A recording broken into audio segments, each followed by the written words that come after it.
ఆ అభయహస్తం అనే పేరు మీద ఇచ్చిన మేనిఫెస్టో ఏదైతే ఉన్నదో అది ఈ శతాబ్దపు అతి పెద్ద మోసం. అది ఒకటి కాదు, రెండు కాదు, 420 హామీలు ఇచ్చి అందరినీ బురిడి కొట్టించి మొత్తానికి గద్దెనెక్కిండు, కూర్చున్నాడు. ఇలా మీకు కసి ఉన్నది, కమిట్మెంట్ ఉన్నది. జీవన్ రెడ్డి గారు గెలిచే 84 సీట్లలో వేములవాడ ఉంది అంటే మీరందరూ గట్టిగా సపోర్ట్లు కొట్టిండు.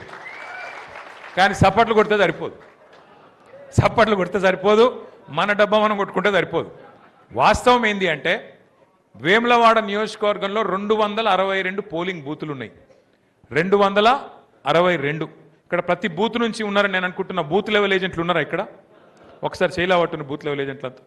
అంటే బూత్కి ఒక్కరు చొప్పున మనము బూత్కి ఒక్కరు చొప్పున మనం ఎన్నికల కమిషన్కి ఇచ్చినాం. బూత్కి 2 చొప్పున పార్టీ మెంబర్షిప్ కోసం మనం అపాయింట్మెంట్ చేసుకున్నాం. ఇక్కడ ఇంపార్టెంట్ పాయింట్ ఏంటంటే మీరు ఎవరికైనా సరే, ఎంత పెద్ద నాయకులైనా సరే, నేను మా ఆగయ్య గారికి ఎప్పుడు చెప్తా ఉంటా, ఆగన్న గతంలో ఎల్లారెడ్డిపేట ఎంపీపీగా చేసిండు, జెడ్పీటీసీగా చేసిండు, తర్వాత రాజన్న సిరిసిల్ల జిల్లా పార్టీ ప్రెసిడెంట్ అయ్యిండు.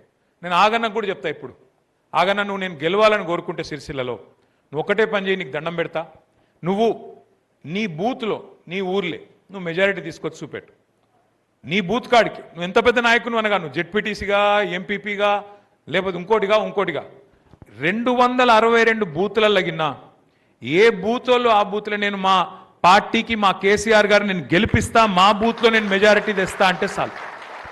ఇక మీరు నేను పక్క ఊరికి పోయి పని చేస్తా, పక్క మండలం పోయి పని చేస్తా, వేములవాడ పట్టణం అంతా నాకు బాగా చుట్టాలన్నారని గాఢ నరుకుతా, అది చేద్దాం. ఎప్పుడు నీ ఊరు మొత్తం సెట్ అయినాక, నీ ఊర్లో పక్కా మెజారిటీ వస్తుంది. ఒక్క ఓటన్నా అవతల పార్టీల కంటే నా బూత్లో ఒక్క ఓటన్నా ఎక్కువ మెజారిటీ ఇస్తా అని కంపల్సరీ నువ్వు అనుకున్నాక అప్పుడు నువ్వు మంచిగా షెల్ల దులుపు, వేములవాడలో వాడు, కరీంనగర్వో, సిరిసిల్లవో, యాడికంటే ఆడుకో. కానీ బూత్ గెలవకుండా, నా బూత్ నా బాధ్యత అనుకోకుండా, నా బూత్లో నేను మెజారిటీ తేవాలి అనుకోకుండా, నా బూత్లో నేను ఇచ్చే మెజారిటీయే కేసీఆర్ని ముఖ్యమంత్రిని చేసింది అనుకోకుండా నువ్వు ఏమి చేసినా ఏమి చెప్పినా అది వ్యర్థం.